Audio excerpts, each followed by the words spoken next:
They laughed when I paid for the dinner. My brother raised his glass, basking in their praise. But when the waiter thanked me by name for the corporate account, the table went silent. That's when I gently slid his promotion letter across the linen and said, "You didn't just get the job, I gave it to you. Hi, I'm Emily." I spent years building in silence until the moment I made their world turn upside down. Want to know how the girl in the attic became the architect behind their entire future? Stick with me. Before we dive into the story, let me learn a bit about you. If you're a charming lady, please leave the number 1 in the comments, and if you're a dashing gentleman, leave the number 2. This way I can send you a special greeting. Now, let's start the story together. "Emily, could you not hog the Wi-Fi? Ryan's got his virtual interview in 10. The voice floated up from the kitchen, coated in annoyance and just enough condescension to cut through the floorboards. I didn't bother replying. I just closed my browser tab, leaned back in my creaky desk chair, and stared at the tangled wires snaking along the attic walls. Outside the single narrow window, the trees had started shedding their gold and rust leaves, scattering them across our sloped rooftop like confetti no one cared to sweep. The attic wasn't insulated, not really. Cold crept through the beams and floorboards, but I'd gotten used to it. I had my space heater, my mismatched socks, and my whiteboards lining the far wall, each one filled with formulas and neural mapping patterns. I opened the drawer to my left and ran my fingers over the cool surface of an old silver pen. "Keep building. Love, Nana." She gave it to me when I was 12. The same year, Ryan got his first science trophy, and they took him to Red Lobster while I stayed home with a peanut butter and jelly sandwich and math worksheets. Some memories cling to you like static. Downstairs, I heard the clatter of plates and forks scraping. Dinner was done. I grabbed a worn sweater and made my way to the kitchen where Ryan was holding court. "They're looking at me for innovation lead," he announced. "Big expansion in Seattle. AI, predictive modeling, the whole thing. It's happening." Diane beamed like someone had lit her from within. "See? That's real ambition. You've always had direction, Ryan." She glanced at me without turning her head fully. "Maybe your sister could follow your example." David chuckled into his glass. "Emily has her projects." Projects. That's what they called my work.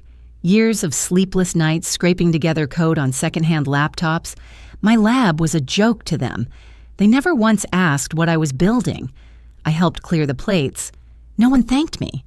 Ryan went on about Seattle, about how he was going to lead a new initiative. Diane nodded approvingly, as if leadership was baked into his DNA. Later that night, back in the attic, I curled up on the worn office chair, opened my laptop, and checked the Neuronetics HR backend. The name popped up instantly. Ren Ryan, candidate number 1987. Application reviewed, offer recommended. The irony almost made me laugh. Ryan didn't even know that the company he was so eager to join had quietly acquired his former employer. He didn't know I was the one who built the engine running the diagnostics division. He didn't know the person signing his offer letter had been living 20 feet above his head for the past year. I adjusted the wording slightly. Polite but firm. No extra perks. A good package. Fair. I copied my digital signature at the bottom. Emily Wren, Chief Executive Officer, Neuronetics Inc. A quiet thrill ran through me. Not spite, just clarity. I forwarded the file to Nora with a short note. Use the corporate signature template. He won't know. My phone buzzed a minute later. Offer package sent, Nora texted. Then, after a pause, "Do you want him to know?" I stared at the blinking cursor in the chat box.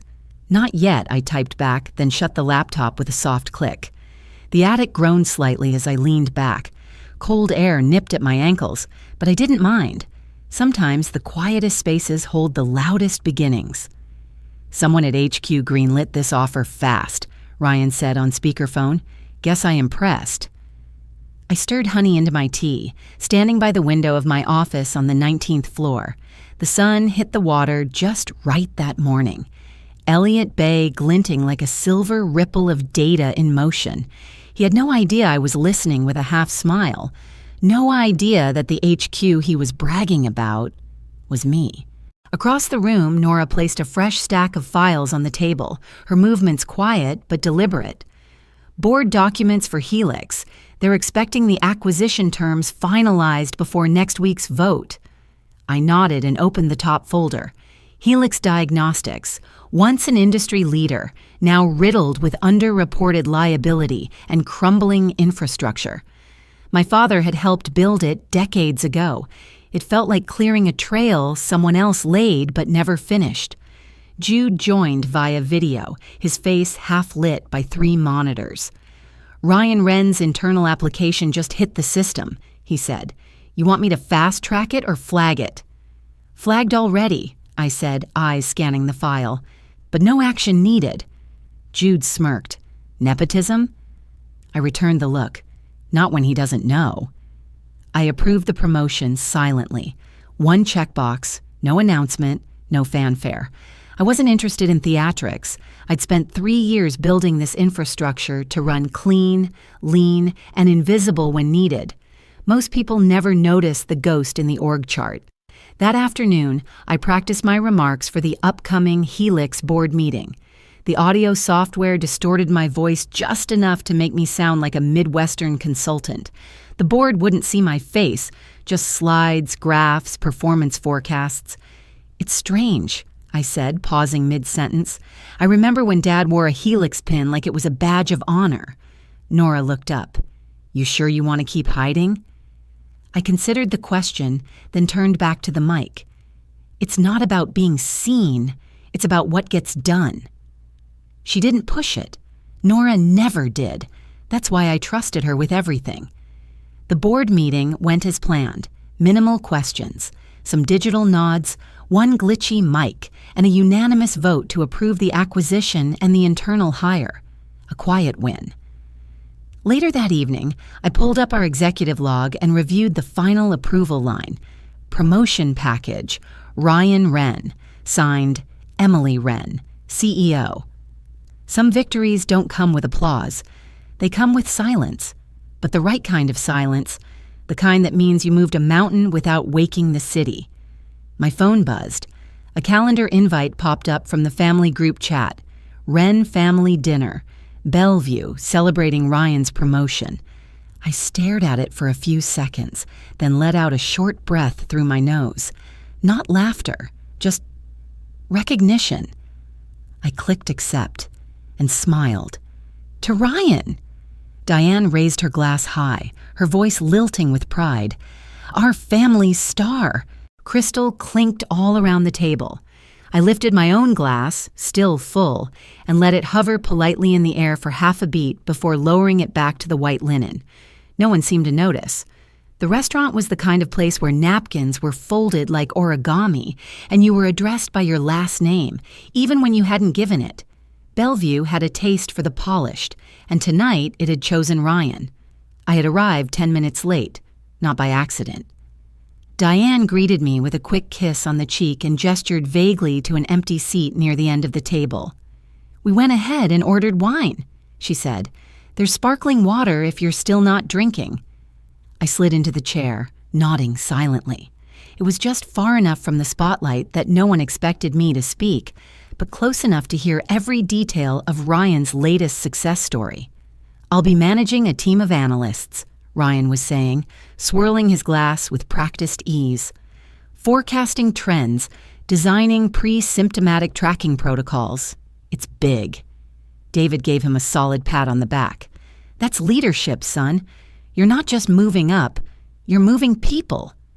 I let my fingers trace the subtle stitching on the tablecloth. It reminded me of my graduation robe, the one they never saw. I'd walked the stage at Johns Hopkins alone, while they attended Ryan's panel on startup marketing at a local co-working space. But tonight wasn't about the past.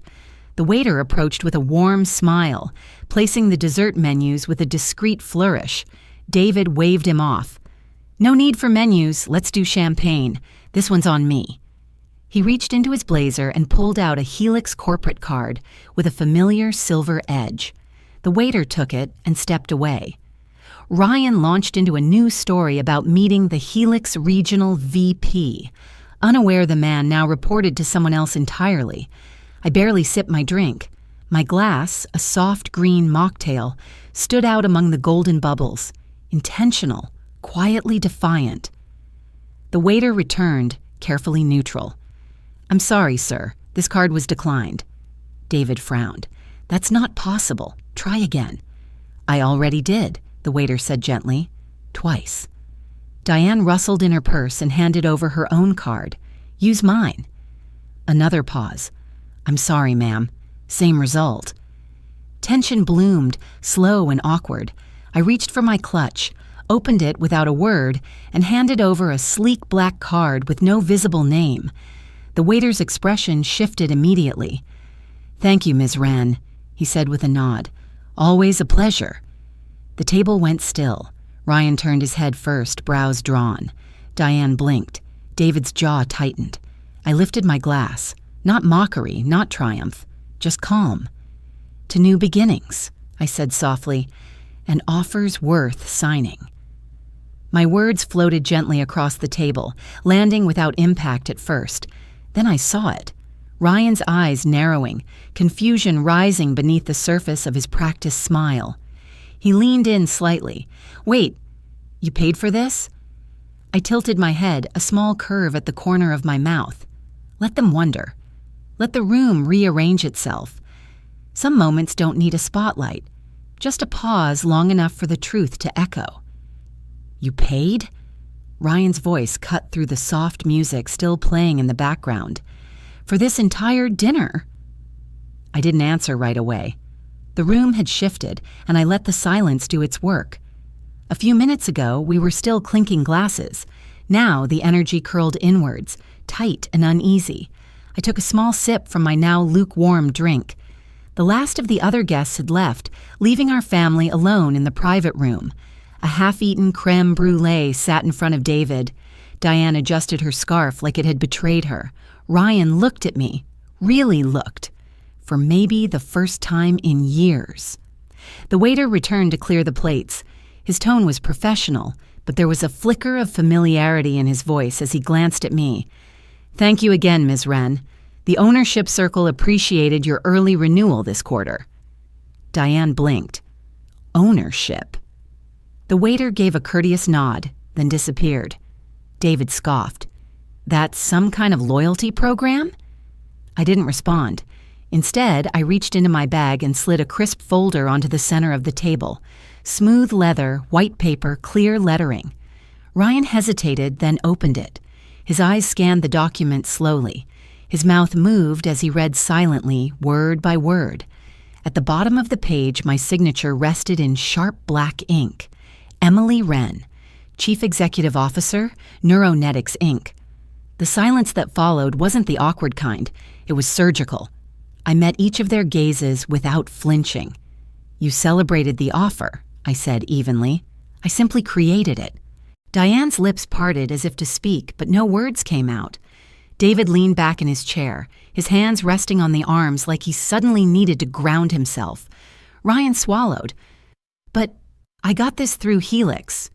"You did?" I said. "And Neuronetics finalized Helix's acquisition last spring." David narrowed his eyes. "Helix was acquired by a holding group, several shareholders." I nodded. "A layered structure. We designed it that way." He looked like he wanted to argue, but his instincts held him back. His world had always been full of whispers, footnotes, and controlling interests buried in quarterly reports. He recognized the language. He understood what wasn't said. Diane, still trying to reassemble the version of reality she came in with, finally whispered, "How long have you been doing this?" I rested my hands gently on the table.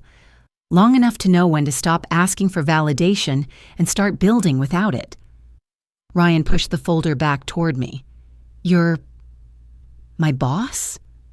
I tilted my head, offering him the smallest smile. "Not exactly." I closed the folder and slid it back into my bag. "I'm your beginning." The words didn't land like a threat. They settled more like a quiet correction, one that had waited patiently for its turn. The table remained still. No one reached for their drinks. Even the candles flickered softer, like they, too, understood a new order had taken hold, and I, for the first time in a long while, didn't feel like a ghost in the room. "Dad," I said quietly, just loud enough to be heard over the sound of his chair scraping the floor, "check your inbox.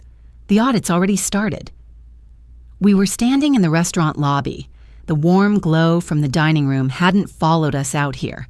The lobby was all marble and chill, with the scent of lemon wax and formality. David didn't reach for his phone right away. He stared at me like he was waiting for a punchline. I kept my expression steady. Nora had just texted, "Helix Legal confirms delivery.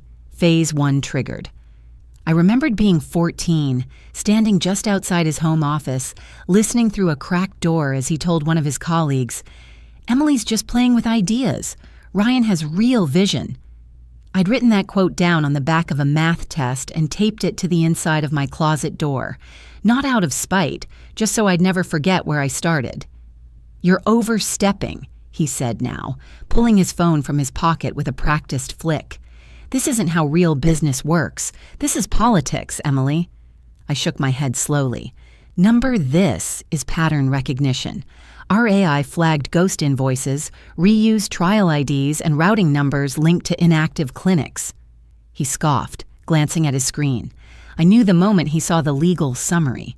His jaw tightened, not in outrage, but calculation. "The board will shut this down," he muttered. "It's already past them," I replied. "We moved directly through the compliance arm. Every account flagged will freeze by Monday unless manually released, and only by legal request." Diane stepped forward, her voice softer than I expected. "Emily, honey, you've made your point, but we're still your family."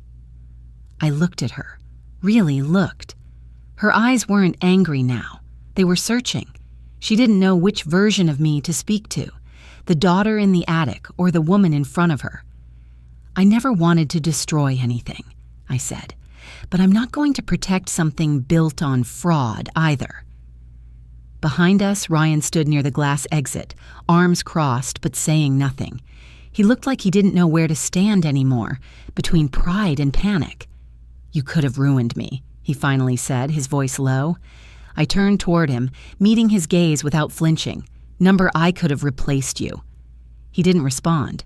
"I promoted you." The silence after that wasn't empty.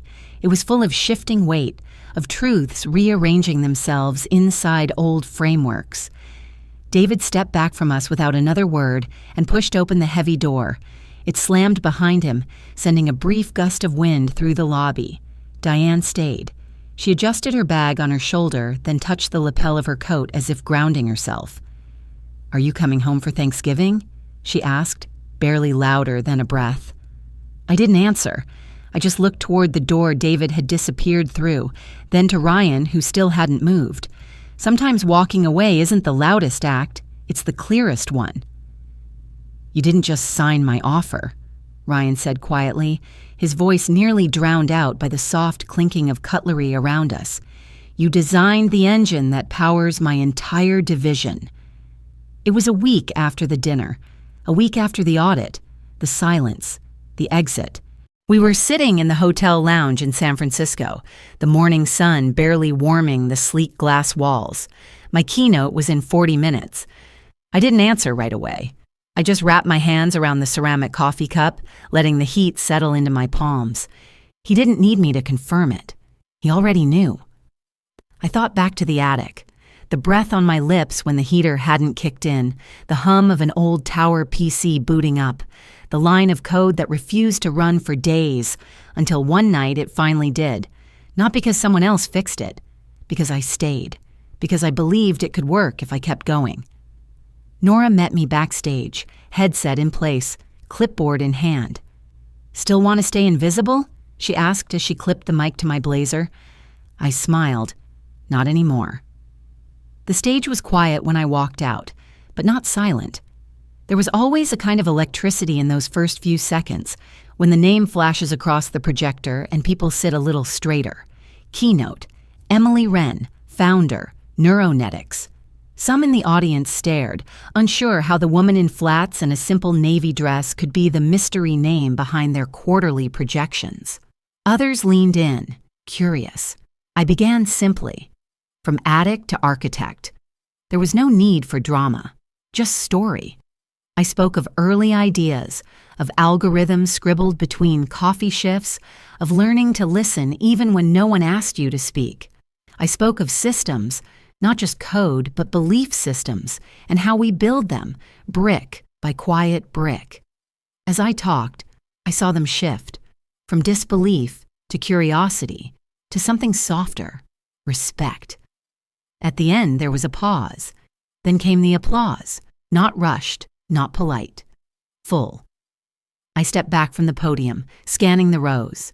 And there, near the back, standing, not clapping, just watching, was Ryan. He gave a small nod. I returned it. That was enough.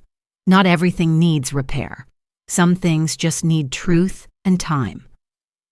As the lights dimmed and the next speaker took the stage, a single thought rose to the surface of my mind, quiet but steady. Sometimes the only power worth chasing is the one they said you'd never hold. Sometimes it's not the applause that tells you you've arrived. It's the stillness, the kind that follows truth when nothing more needs to be said. I've learned that silence can carry strength, and that building something quietly doesn't mean it matters less. Family may not always see who we are becoming, but that doesn't mean we stop growing. We just learn to grow without waiting for permission. If this story reminded you of your own journey, quiet, steady, maybe even invisible at times, I'd love to hear it. Share your thoughts, or just let someone you love know they matter. Sometimes all it takes is being seen.